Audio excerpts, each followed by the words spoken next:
Кремль бол Орос орны төв нүлээ. Засгийн эрхийн бат хэрэм юм. 5 дугаар зууны туршид эдгээр ханнууд улсын нууцыг шаналн шахаж зогсохгүй. Нууцыг тэн яваа гол хүмүүсийг хамгаалсаар ирсэн байна.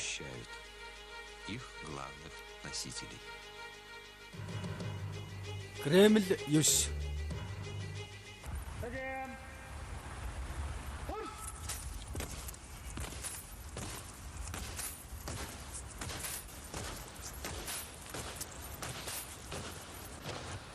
Энэ хорооны нууцын зэрэглэлийн төвшин Орос болон дэлхийн дахинд хамгийн өндөр нь баг. Тэгээд ч энэ хорооны зэргүүдийг хаяа нэг энгийн иргэд олж харах нь бий. Харин зурагтаар бол нэлээд үзүүлж харуулдаг юм. Гэхдээ энэ бол ердөө өнгөн талын үзэгдэл байна. Эдгээр хүмүүсийн үүрэг хариуцлага маш өндөр юм. Тусгай үүрэгт хороо.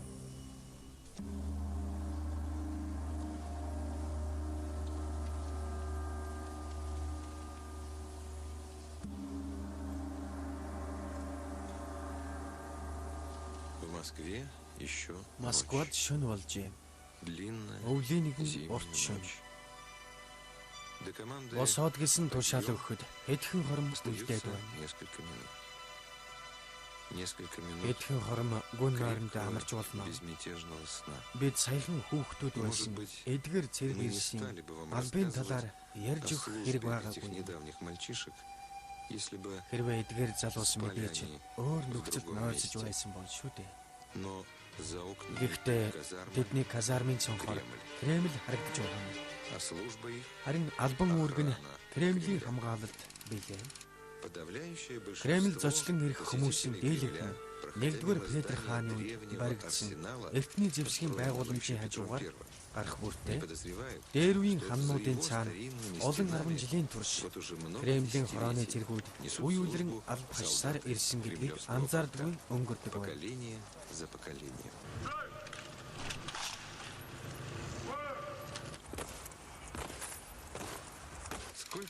Орос орнд хаад, эзэн хаад, ерөнхий нарийн бичгийн дарга нар, ерөнхийлөгчд зэрэг дээд эрх мэдлийн засаглал баригчид хэдий хэрийн хугацаанд оршин тогтнож байгаагийн адилаар тэднийг төдий хугацаагаар хамгаалсаар иржээ.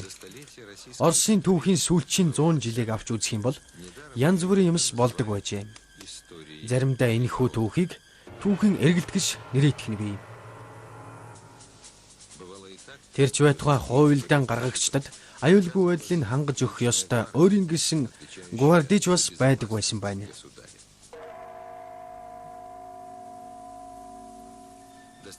Арвачдыг авч үзэхэд л хангалттай юм.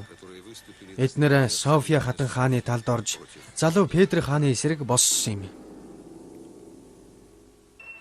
Эсвэл Преображенскийн хорооны гвардчуудыг аваад үзье. Тэд эхлээд 18 дугаар зуунд засгийн эрхэнд Елизавет, харин дараа нь 2 дугаар Екатерина хатан хаадыг гаргахад нь тусалсан байдаг. Тийм ээ. Бас 1-р Павел хааны аллагад Семеновскийн хорооны гвардчууд оролцсон нь сүүлчийн хэрэг явдал бас биш байлаа.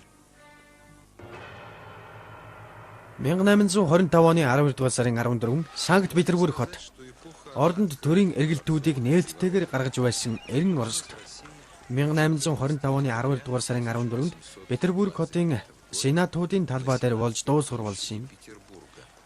Энэ өдөр декабристуудын хөдөлгөөнийг нухчин дарсан байлаа. Энэ үед тусгай хамгаалалтын анги байгуулах асуудал босч ирсэн хэрэг. Тэгээд 1827 оны 1-р сард эзэн хаан 1-р Николай ордны өндөр нуруулаг зэргүүдийн салааг байгуулан зарлиг буулгасан байна. Орос гүрэн аллах хэлмэгдүүлэлтийн үе рүү шилжин орсон юм. Энэхүү салааны зэргүүд болон хоочийг залгамжлагчдын өмнө булаан эзлэгчид, аж донтнууд хаан эзний амь насыг бүрлэгэн засгийн эрхийг авч болно гэж үздэг байсан уйлдэгчдийн эсрэг тэмцэх үүрэг оногдож өнөө хүртэл дуусгарвалж чадаагүй Данид эхлүүлсэн төвхтэй. Босох цаг болжээ.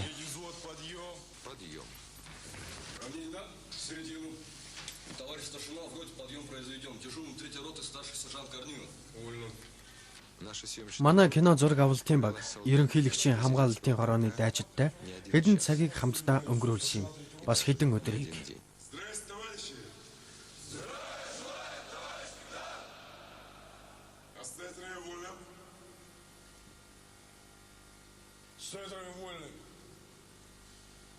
Формалист на утренний физарь номер 3. Построение на утренний физарь через 2 минуты. Рота. Разойдись. Цэргүүдийн хувьд бүх зүйл дассан, байнгын болсон байлаа.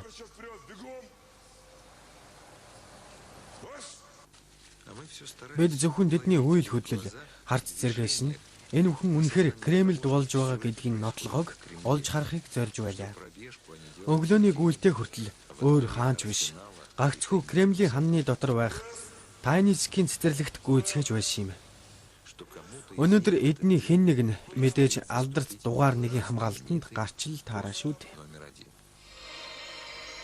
Москва нэр нь үл мэдэгдэх цэргийн булш.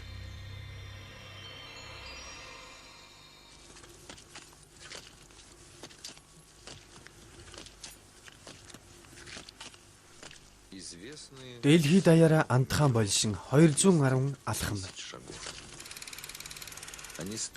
Эдгээр дүр байдал олон уран сайхан хийгээд баримтат кинонуудын онцлогийг илтгэж өгдөг дүр зураг болсон билээ. Энэхүү ёслолын арга хэмжээг үзээд өөжшгүй юм.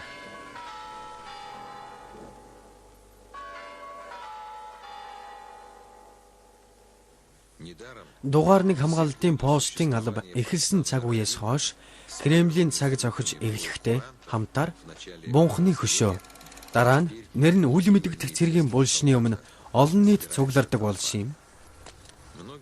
Ихэнх нь харуул хэрхэн солигдож байгаа ёслолын ажиллагааг нэг бус удаа ажиглан харж байсан байх. Тэгсэн ч гэсэн зогсоод л ахин харж л байдаг. Тэр ч байтугай Москвагийн хахир хүйтэн өвлийг ажирлгүй зогсцоож байна. Илүү дутуу үггүйгээр хэлэхэд манай хүндэт харуулын ёслолын ажиллагаа дэлхий дээр хамгийн гайхалтай, үзүүштэй нугам. Манай хүндэт харуулууд ингэж л алхдаг юм. Рим хот, Ватикан. Тэгвэл Ватиканд хүндэт харуулын ёслолыг Пап ламын хамгаалалтын албаныхан хэрхэн гүйцэтгэдгийг харцгаая.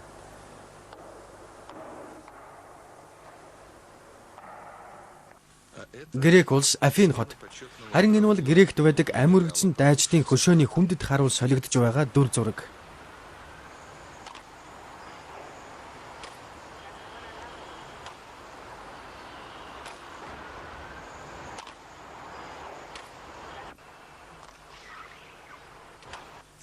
Тайван, Тайпей хот.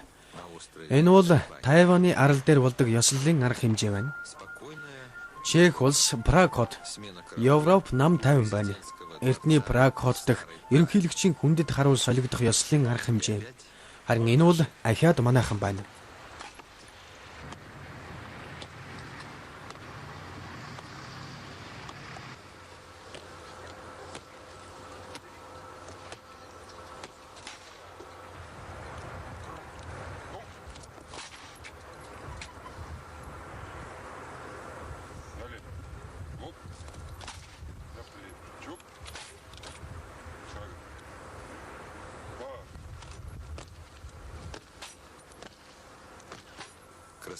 Энэхүү тансаг үзүүлбэрийг хийж гүйцэтгэхэд өдөр бүр олон сарын турш асар их хүч хөдөлмөр гаргаснаар бүтдэг зүйл байх юм.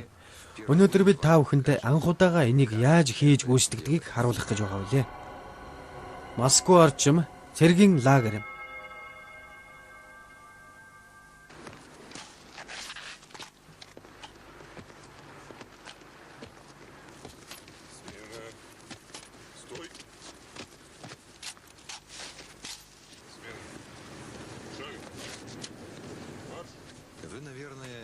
Та нар мэдээж дугаар нэг постын хувилбарыг 1 см-ээр зөрүүлэлгүйгээр бүтээсэн газар байдгаа гэдгийг сонсч байсан байх. Яг энэ газарт ерөнхийлөгчийн хүндэт харуулын хорооны зэргүүд алхам хөдөлгөөн нэг бүрүүдээ төгс болтол нь бэлтгэл сургуультай хийдэг юм. Харин одоо бүгдээрээ энэхүү хорооны түүхийн хуудсыг сөхөн харцгаая. Аюул хязгаарч санал хийж болох юм. 1881 оны 3 дугаар сарын 1-нд 2 дугаар Александр хааны хамгаалалтын алба эзэн хааны амь насыг авраг хамгаалж чадаагүй юм.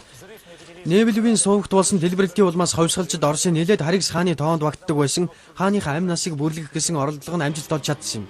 1880 оны 2 дугаар сарын 5 Санкт Петербург хот 2 дугаар Александр хааны амь насанд хаалдах гэсэн өөр нэг оролдлого бас байсан юм. Олон тооны хохирогчдыг араасаа дагуулсан хэрэг болсон юм. Дэлбэрэлт өвлийн ордонд болжээ.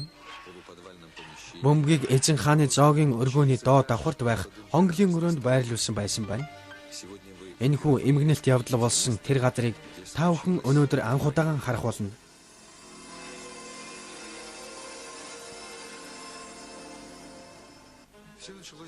Хамаг хэрэг алан хядагч тариачин эр Стефан Халдүрэн, Стефан Ботошковын нэртэй хурамч бичиг баримтаар өвлийн ордонд мужаанаар шургалан орж чадсанаар эхэлсэн юм. Яг энэ мужааны өрөөнд хэдэн сарын туршид Халдүрийн Ботошков нь дэлбэлэх бодис зөөн авчирч авдар дотор хадгалдаг байсан байна. Дэлбэрэх бодис 3 пуд жинтэй боломгцсон Халдүринд эзэн хааны гэр бүлийнхэн үдийн цоогоо барих цагийг хүлээх үлдээд байлаа. Үдээс хойш 6 цаг 25 минутын орчимд дэлбэрэлтийн чимээ гарсан байна.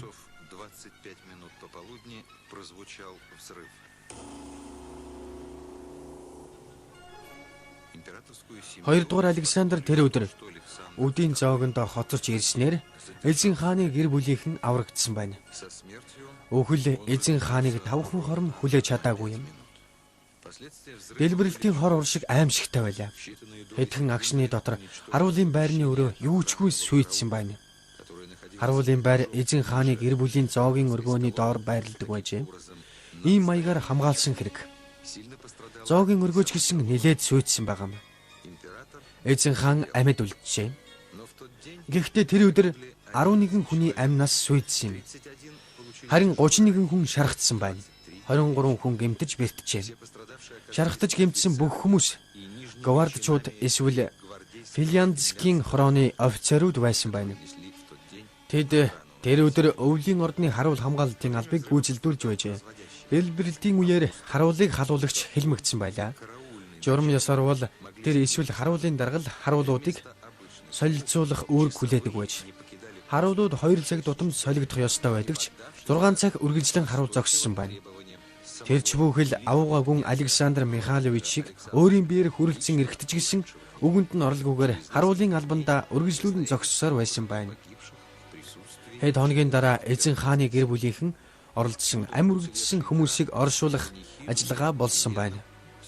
Азар амьд мэнд үлдсэн эзэн хаан өвдөг дээрээ сөхрөн суугаад мөргөлийн үгсийг сонсч байлаа. Харин 10 хоногийн дараа эзэн хааны гэр бүлийг хамгаалах албанд гвардийн цэргүүдээс бүрдүүлсэн ангийг бий болгосон байна. Эзэн хаан болсон эмгэнэлт явдлуудаас үүдэн энэхүү холимог гвардийн хороог шинээр байгуулсан түүхтэй юм. Энэ хороонд орж алба хаах нь нэр төрийн хэрэгт тооцогдох болсон юм. Кремлийн ордон Москва хот тусгай үүрэгт хороо. Казармда дэг журам сахиулж буй эдгээр залуусыг ерөнхийлөгчийн хамгаалалтын хороонд яг л 100 жилийн тэртех шиг л шаардлагаар сонгон шалгаруулж авсан. Зөвхөн эдгээр залуус л Кремлийн үйл ажиллагаатай холбоотой албан ёсны ажиллагаанд армийн нэр төрийг өндөрт өргөж явах хувь зохиол заяагдсан гэж хэлж болох юм. Эднэр л дугаар нэг постыг өвлөн авсан юм.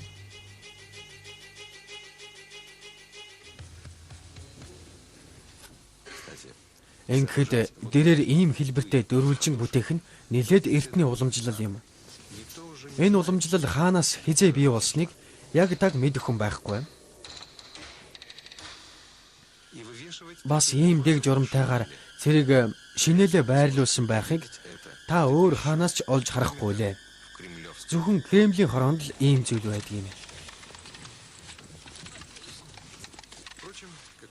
Бид өмнө нь та бүхэнд хэлж байсанчлан хорооны үндсэн үүрэг хоёр хэсгээс бүрддэг юм.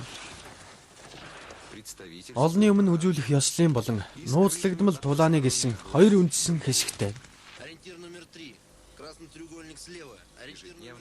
Өдөр бүр эдгээр залуус байнгын бэлтгэл сургуульд хийдэг байна.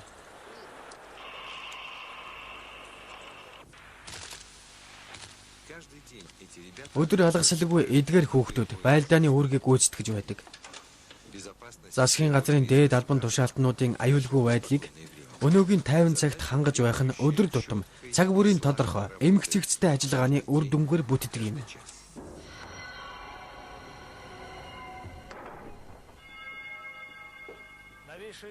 Ерөнхийлөгчийн хамгаалалтын хорооны нэн шин түүхэн 1939 оны 4-р сарын 8-ны өдрөөс эхэлсэн гэж үздэг. Энэ өдөр дотоодыг хамгаалах газрын тусгай суманг, тусгай үүрэгт хороо болгон өөрчлөлт зохион байгуулсан байна. Октябрийн хувьсгалын дараачаас энэ мөчийг хүртэл Кремлийн хамгаалалт, харуулын функцийг Латвийн буужид гүйцэтгэж байжээ.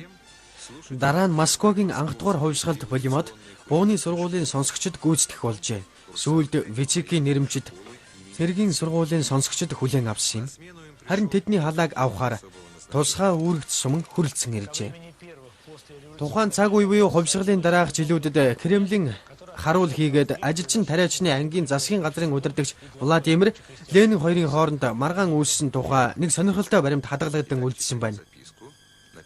Тиймээс Владимир Ильичийн гараар Кремлийн комендант нөхөр Петерсонд бичгэлсэн зурвасыг уншиж үзцгээе. Зурваст бүх зүйлийг бичсэн байлаа. Их удирдагчийн хэцүү зан төлөв хийгээд хувьсгалд нөхцөлдөө тохирсон наргааныг хослуулан бичсэн байна. Бичгийн хэлбэр хийгээд зассан алдаа зэрэгт анхаарлаа хандуулцгаано. Ленин өөрийн ухаангүй мэт байлаа. Миний өгсөн үүргийг муу биелүүлсэн гэж үзэн танд бурууг тохож байна. Өнөөдөр ойролцоогоор үдшийн 11 цаг болж байна. Хэд хоногийн өмнө тантай ярилцсан зогсож байсан харуулын постын хажуугаар гарч явлаа. Барилга дотор байдаг харуулын Б пост, гадна хаалганы ойролцоо байрладаг харуулын А байрны дэргэдэх тэр байр. Дээд болонд нь уурандаа багтарсан Ленин болсон явдлыг тодорхой болгохын тулд зураглан харуулсан байлаа. Тэгэд намайг зугаалж яваад энэ харуулын байрны дэргэдүүр 2 жилүү 3 удаа өнгөрөхөд харуул надад энүүгээр битгий яваад бай гэж хэлсэн. Мэдээж харуулуудын талаар өгсөн миний үүрэг тавьсан шаардлага зэргүүдийг та тун муу биелүүлсэн бололтой. Дараа би таныг илүү ноцтой байдлаар шүүхэд хүрэх болоод байна. Ардын комиссаруудын зөвлөл тэргүүлэгч Владимир Ильич Ленин гэжээ. Сонирхол татахуйц нөхцөл байгаа үстэй. Засгийн газрын тэргүүн Кремлээр зугаалж явхад харуул тэрнийг таньсангүйгээр үл ором энүүгээр битгий холхиод бай гэж хэлсэн байгаа юм. Зүгээр л энэ болсон хэргийг тогтворжиж амжаагүй байсан хувьсгалын дараа үеийн жилүүдэд тогтший. Гэсэн хэдий ч он сар өдөр нь 1921 оны 3 дугаар сарын 4 гэсэн байгаа юм. Кремль 9.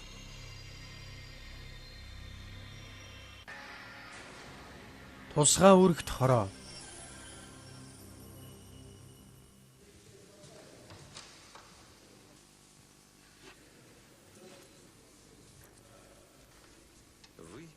Та бүхэн одоо гайхалтай нэгэн үйл явцыг хардсан. Эдгээр жирийн залуус өчигдөрхөн л чихвчний хөгжим сонсон гэр орондоо амар тайван унтцгааж байсан баг. Рязань, Реславл эсвэл Новосибирск ч юм уу. Харин одоо бол Кремлийн өндөр нуруулаг сайхан эрс болон хувирчээ.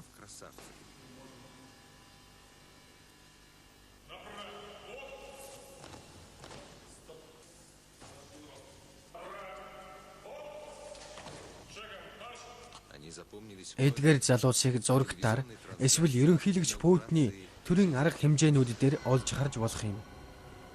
2000 оны 5 дугаар сарын 7 Москва хот Кремль. Оросын холбооны улсын төрийн далбаа болон Оросын холбооны улсын ерөнхийлөгчийн сүлдэт тугийг залгах гэж байна.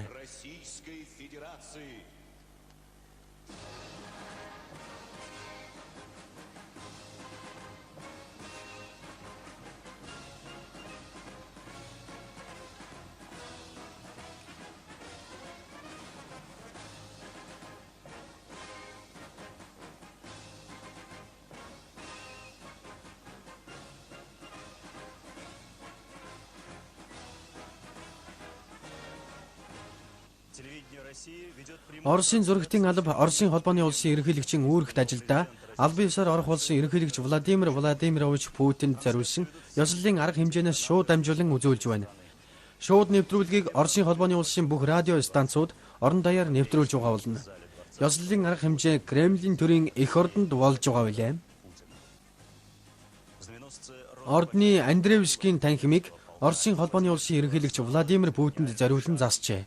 Ерөнхийлөгчийн хамгаалалтын албаны хүндэт харуулын энгийн тугчид Владимирскийн танхимаас ёслол төгөлдөр алхаатайгаар Георгиевскийн, Александровскийн болон Андреевскийн танхимуудын төв замаар ёслолын өргөнд орж явна. Тугчдын дүрмд хувцс сүрдэм хийгээд бишрүүлэх сэтгэлийг төрүүлж байна. Орчин үеийн армийн цэргийн дүрмд хувцсны оронд 1812 оны Аугай эх орны дайны үеийн дүрмд хувцсыг харах нь онд сонирхолтой үзүүлбэр гэдэгтээ та санал нэг байгаа баха. Энэхүү ёслолын дүрмд хувцс нь ёслолын ажиллагаатай нийлэн гүн утгыг агуулж байгаа юм.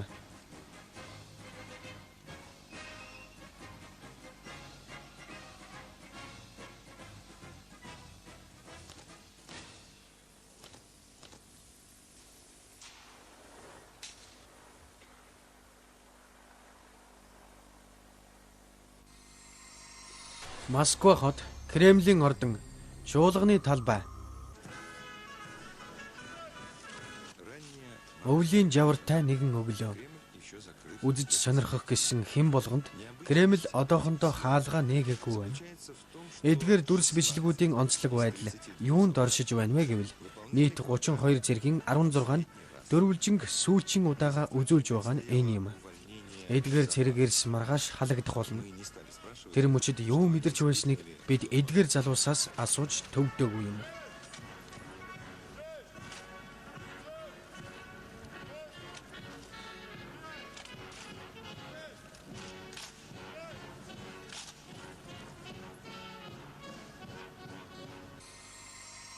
(1941 оны 11-р сарын 7 Москва хот. 1941 оны 11-р сарын 7-ны өдөр юу ёслолын дүрмд хувцастай мандтай байсан үе. Байнгын агаарын бөмбөгдөлт нь Кремлийн ордныг хамгаалалтын тэргүүн бус болгон хувиргасан байлаа. Кремль 9 цуврал кинонуудын нэгэнд нь 8-р сарын 11-ээс 12-нд шилжих шөнө агаараас хайсан бөмбөгнүүд хэрхэн зэр зэвсгийн музейд унж байсныг үзүүлж байсан билээ. Тэр үед Кремлийн хамгаалалтын хорооны 28 дайчин эрс амнасаа алдсан юм. Германы нэс хүчний байнгын дайралт нь 11-р сарын 7-нд болсон баярын парадыг хэвэн явуулахад нухацтай арга хэмжээ авахд хүргэсэн билээ. Тэгэд ч бунхны эндэр дээр Сталин өөрөө байж байсан юм. Тиймдээч Кремлийн тусгай хороо гагцхүү нууц ажлын үүрэгт байранда хүрэлцсэн ирсэн хойноо л яах ёстой болсноо мэдсэн байдаг. Дайсны агаарын нэс хүчний онгоцнууд ойртон ирж буйг Василий Блажнийн дуган дээр байрлуулсан дохиолол урдчлан мэдэгдэх ёстой байсан байна. Энэ талаар хинч хизээж мэдэгдэж байсангүй.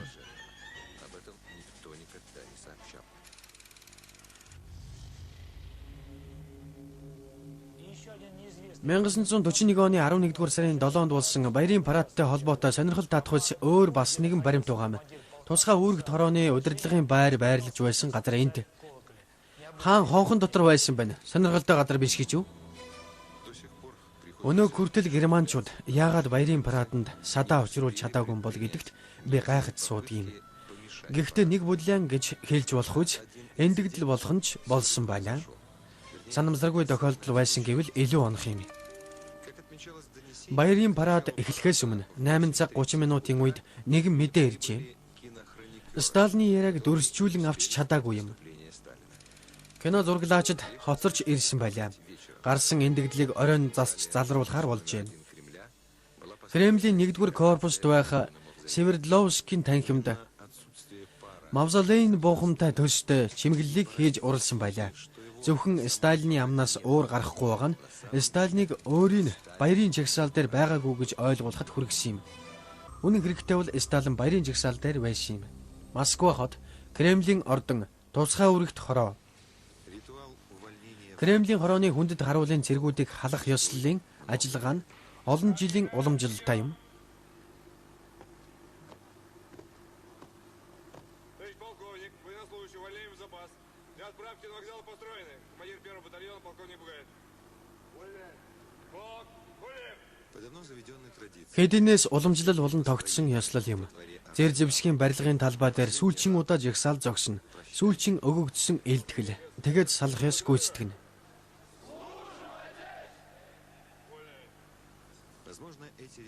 Магадгүй эдгээр залуус өөрсдийгөө бидний дүрс бичлэгийн камерны өмнө хөдөлж чадахгүйгээр төсөөлж байсан баг. Тийм болохоор салах ёс гүйцэтгэх ажиллагаа хэтэрхий албаны шинжтэй болсон байлаа. Хэрвээ хэнийгэн чи өнөөдөр ямар нэгэн шалтгааны улмаас гэртээ харих боломжгүй бол ороондоо буцаж очин тэндээ хоногж болно. Бид та бүхэнд сул цай гаргаж өгнө. Хооллож ундлах зэрэг бүх нөхцлөөр хангах болно. Харин дараа нь зорчигч тээврийн унаанууд хүрэлцэн ирлээ. Тэгээд тэднийг Каванскийн эсвэл Повельскийн төмөр замын буудлын руу хөргөж өгнө.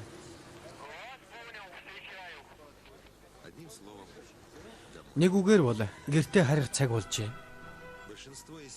Эдний дийлэнх нь иргэний амьдралыг сонгон авах өгөөд цаашид Кремльд орж ирэхээр бол зөвхөн жуулчдын байдлаар иргэн орж болох боломжтой юм. Ерөнхийлөгчийн хамгаалтын албан цэргийн алба хаана гэдэг бол нэр төрийн хэрэг.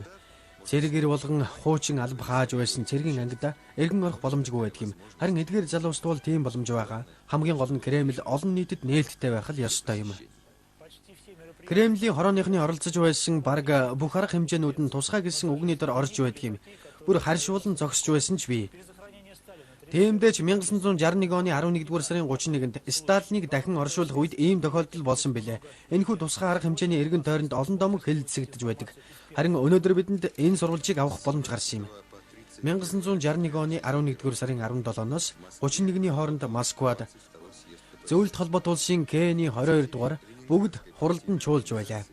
Ленинград хотын намын хорооны санаачлагаар Сталины цогцыг мавзолейгоос гаргах санал оруулсан юм. Пётр Тимивович Конев 1959-с 1968 онуудын хооронд тусгай үрэгт хорооны онцгой хэсгийн дараагаар ажиллаж байжээ. Ойролцоогоор 12 цагийн орчимд намайг засгийн газрын ордонд дуудуулсан байсан. Онцгой байдлын албаны даргын орлогч Владимир Яковлевич надтай тусгаалan уулзаад Сталиныг дахин оршуулах ажиллагаанд зориулж Новодевичийг оршуулах газарт нэг салаа цэрэг гаргаж өгөө гэсэн үүрэг өгсөн юм. Нэг зүйлийг анхааруулan хэлэхэд эхлээд Сталиныг эхнэрийнхэн дэргэд Новодевичийн оршуулгын газарт оршуулахаар тогтсон байжээ. Гэсэн ч бүгд хуралдааны төлөөлөгчдийн нэг нь байнгын харуул хамгаалалтгүй газар оршуулах юм бол Сталиныг бишрийн шүтэгч нутаг нэгтнүүд нь цогцыг хулгайлан авч явж болзошгүй юм гэжээ. Тиймээс өөр шийдвэр гаргах хэрэгтэй болсон байна. Тэгээд дараа нь цаг орчин болсон баг. Ахаад л ЧК-гаас уцаар ярьсан юм. Тэгээд Сталиныг мавзолейн ард оршуулахар болсон гэж мэдгдсэн. Сталины цогцыг мавзолейгаас гаргах ёстой гэсэн шууган тэр дөрөө Москва даяар тархсан байлаа. Улаан талбаараа хүмүүс хушуурцгаах болжээ. Тэгээд би тусгай хувцас сольж өмсөөд энгийн хувцастайгаар улаан талбаа руу гарч очсон. Холны дунд орж янз бүрийн хэсэг бүлэг хүмүүсийн хоорондоо юу гэж ярилцаж байгааг нь чагнасан хэрэг. Шийдвэрийг бүгд хуралдаанаас гаргасан байна. Ард түмний саналыг яагаад асуугаагүй хэрэгвэ гэж ярилцаж байсан. Ингэх ёстой ч юм уу үгүй ч юм уу бөө мэд. Оройн 6 цагийн үед жагсаалын бэлтгэл гэдэг шалтгааны дор хүмүүсийг улаан талбайгаас холдуулсан байна. Тэгээд талбай руу нэвтрэн орох бүх гарцыг хаасан байна. Дахин оршуулах ажиллагаанд гаргасан бие бүрэлдэхүүн шарлиг мавзолейн ард оршуулсан юм. Дээрээс нь 10 ширхэг төмөр бетонын хавтан тавьсан л да. Хавтан бүр 1 м 80 см-ийн харьцаатай байсан юм. Тэр үед мавзолейн албан хаагчид Сталины цогцыг чулуун авснаас нь гаргаж авсан байна. Тэгэд Кремлийн дарахны газарт урлан энгийн модон авсанд хийхээр бэлтгэж байжээ. Авсын улаан өнгийн давгаар бүтээсэн байж дараа нь алтан довчнуудыг хадгамлаад гуйлан бүрээсээр бүрсэн байна. Эцэст нь цогцыг авсанд байрлуулад хар өнгийн тагаар хагас тагилсан байлаа. Ойролцоогоор үдшийн 10 цагийн орчимд мавзолейд комисс хүрэлцэн иржээ. Гишүүн Николай Шеверник Гүржийн Кэний 1-р нарийн бичгийн дарга Эдвард Шеварднезе зэргийн өөр бас 3 хүн байсан байна. Гэр бүлийн гишүүдээс нь дахин оршуулах ажиллагаанд урьж авчирсангүй. Сталин Google-тэй байсан болохоор урдын адилаар харагдж байсан. Зүгээр л унтж байгаа хүн шиг л харагдж байсан хэргэлдээ. Тийм ээ. Сталины нүрийг цоохор байсан гэж ярилцдагч тийм зүйл ажиглагдаагүй. Кремлийн комендант Виденин авсыг таглахыг хүслээ. Тагийг тагласны дараа гэнэт хадаас байхгүй байгааг олж мэдцгээсэн байна. Хэдэн хормын дараа хадааснууд болон алах олж авчирчээ. Авсыг хадлаа. Тэгэд хорооны 8 офицер Сталины шарлыг мавзолейгаас авч гарсан байна. Яг энэ хаалгаар авч гарсан байна. Өмнө талд нь Кремлийн комендант Виденин, ард нь шарил өргөн барьсан офицерууд, сүүлд нь комиссийн гишүүд явж байсан байна. Харин комиссийн гишүүдийн хойно мавзолейн хэд хэдэн ажилтнууд явж байсан байна. Хэдийгээр энэ хачиргалтай бас эвгүй сонсогдох хэдиж эдгээр хүмүүс тухайн үедээ Сталины ойр дотны хүмүүс болж таарч. Ажиллагаанд оролцогчдод мавзолейн ард ухаж бэлдсэн нүх рүү аажим явж хүрцгээсэн байна. Шарлыг нүхний ирмэгдээр байрлуулан тавьжээ. Шарлыг нүхний гүн рүү оруулж тавьсан юм. Хоёр хажуугаар нь хоёр ширхэг төмөр бетон хавтан эгнүүлж босхон. Баруун зүүн талаар нь хоёрыг гэсэн үг л дээ. Тэгээд толгой болон хөлн тус газар нь бас байрлуулсан. Нийтдээ 8 ширхгийг хоёр хавтан үлдсэн байсан. Энэ хоёр хавтанг шарлын газарт буулгасны дараа дээрээс нь тавих ёстой байсан юм. Тэгээд шарлыг буулгасан хэдий ч хавтангуудыг дээрээс нь тавиха болсон юм. Магадгүй хавтангууд цөмрөөд авсын гэмтээчихнэ гэж үзсэн учраас тэднийг зүгээр л газарт буулаад орхичихсон.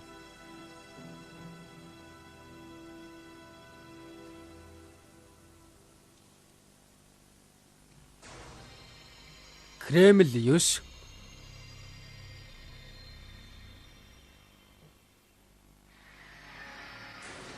тусгай үүрэгт хороо.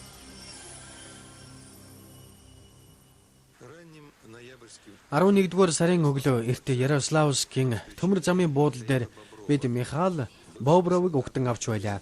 Тэрээр ерөнхийлөгчийн хамгаалалтын хорооны хал цэрэг байсан юм. 1999 оны намар тэрнийг 1998 оны 11-р сарын 4-нд болсон гэмт халдлагын дараа цэргийн албанаас хугацаанаас өмнө халсан байна. Улаан талбай, Москва хот.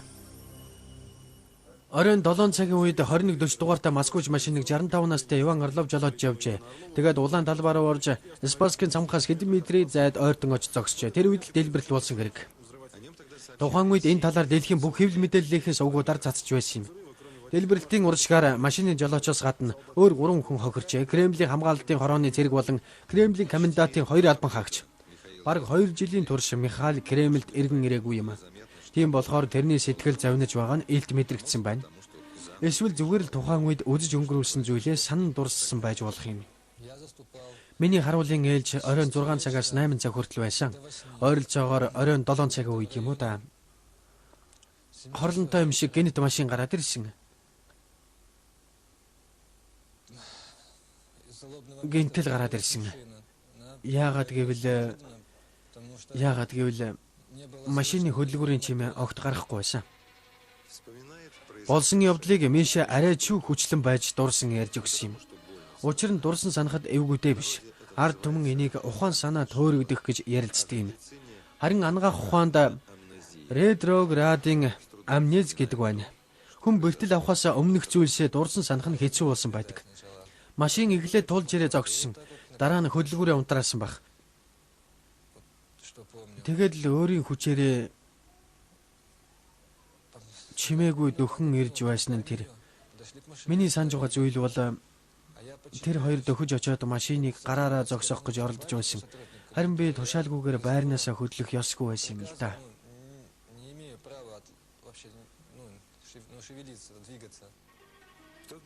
Тэр үед комендантын 2 албан хаагч машин руу ойртон очиж байх үед машин дотроос алан хялагч идгээд гарч ирсэн байна.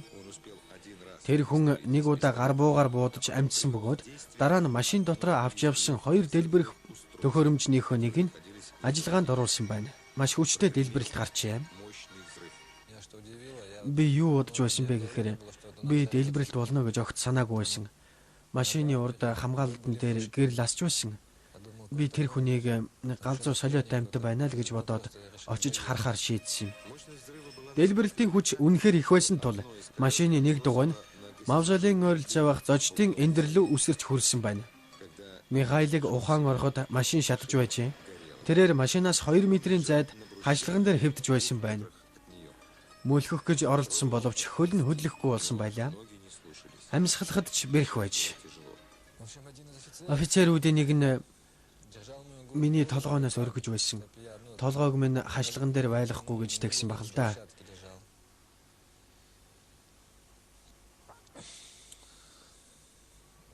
Тэгээд ухаан орсон. Хамгийн түрүүнд санаж байгаа зүйл бол гал сөнөөх ангийнхан ирчихсэн байсан. Машины галыг унтрааж байсан юм. Бас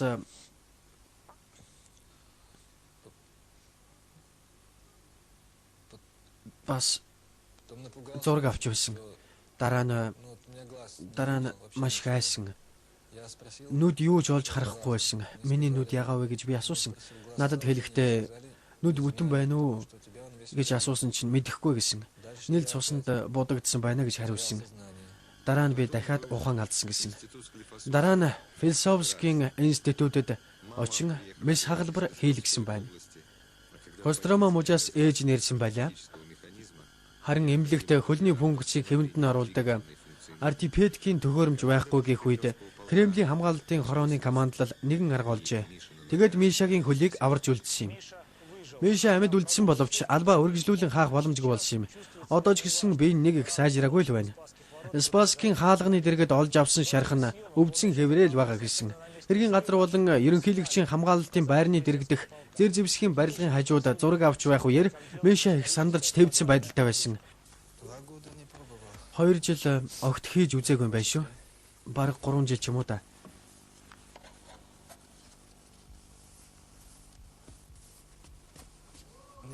Бүр төсөрч гисэн бол та. Туршлага хэрэгтэй байх л да. Нэг иймэрхүү л харагдаж байх ёстой.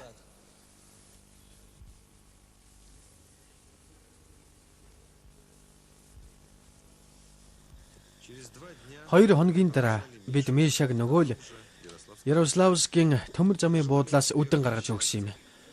Амжилт бүтээл аз жаргалыг хүсэн ерөөсөндөө хамгийн гол нь эрүүл саруул байгаараа гэж хүсч гайсан.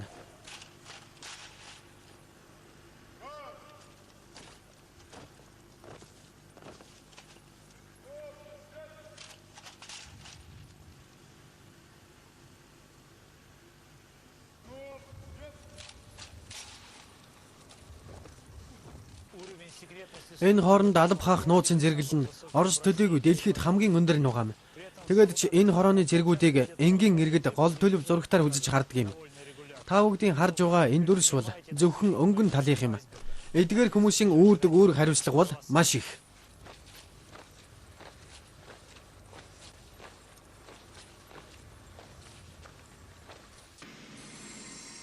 Кремль 9. Та бүхэн тусгай үүрэгт хорооны талаар үзэж сонирхолоо.